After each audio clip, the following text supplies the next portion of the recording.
Hello, this is Sean Kouplen, and welcome to another edition of Regent Elevate. I'm super excited. I can't believe it is almost the end of 2017 and we're starting 2018.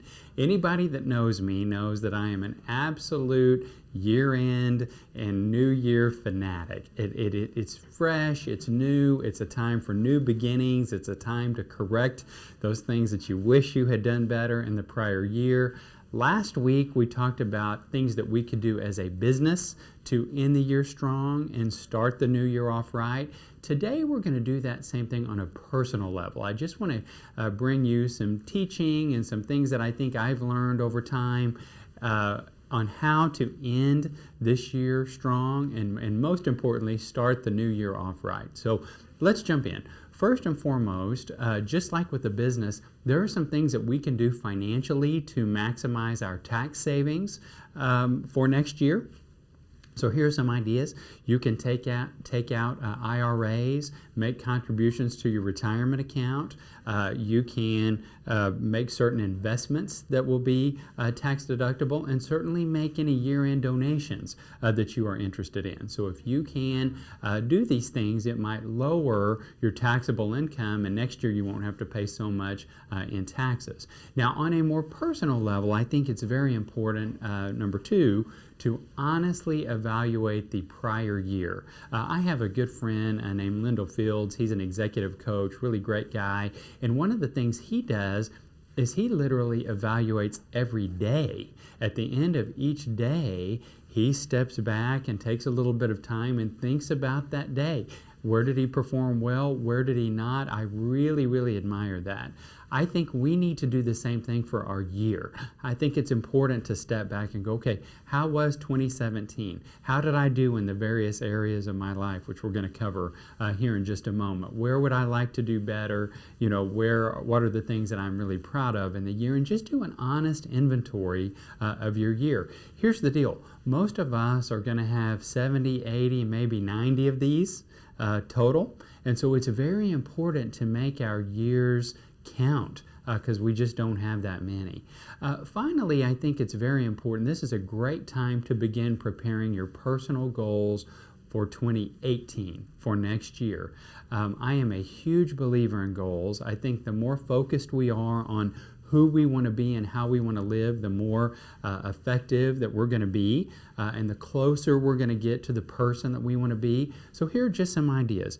First of all, take a look at your personal life, take a look at your family, and take a look at your business life. And think about all those in 3 different areas and how you can be better in each of those. Many people are great at business, terrible at family. Great at business and family, don't take care of myself. None of those are sustainable. You really need a balance in each of those 3 areas. Once you've done that, I think it's important to step back and think about your life in certain categories. So, number 1, take a look at your physical fitness. What things would you like to change next year? Do you want to lose some weight? Do you want to work out more frequently? Do you want to eat better? How about spiritual?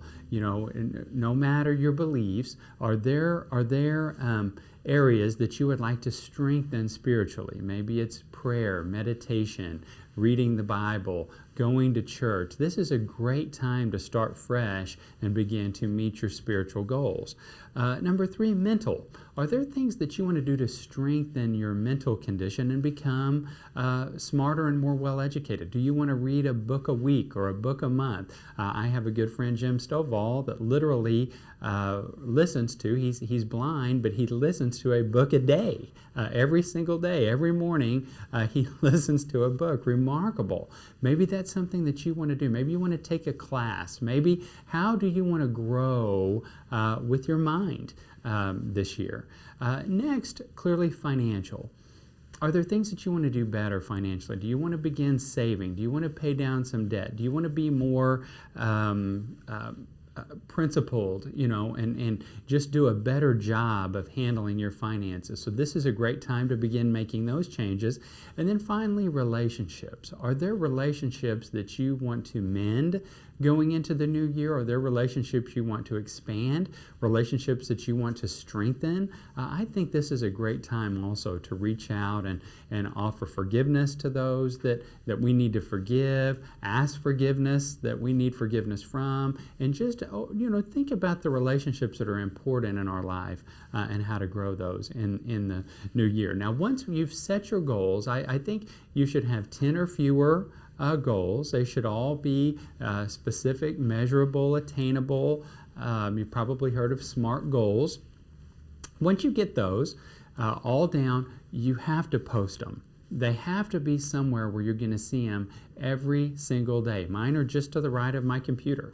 Every time I sit down, I see them right there in my office. Everybody sees them. They're wide open for everyone to see. It might be on your bathroom mirror. It might be in the kitchen, just somewhere, maybe in the car, somewhere where you're going to see them every single day. Don't forget about them. Don't just write them and put them away. Live with them every day. And then finally, start immediately.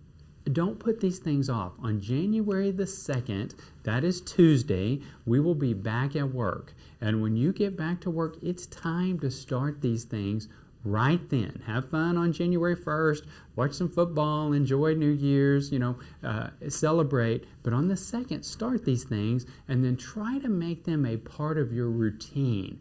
When you can take goals and make them a part of your normal routine, I've changed the way that I eat breakfast and dinner. That's just part of my new routine. I have a workout schedule every day, and every Tuesday and Thursday I do Taekwondo. That's just part of my routine. I have a time when I read. I have a quiet time. If you can get things into your routine, it will really, really make a significant change to your life. So thank you so much for joining us today. Next week, we are going to jump into a new series on how to successfully make private investments.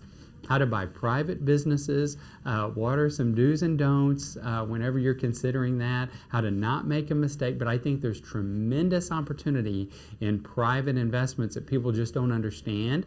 And so we're going to try to bring you some tips over the next few weeks. Thank you so much. See you next week.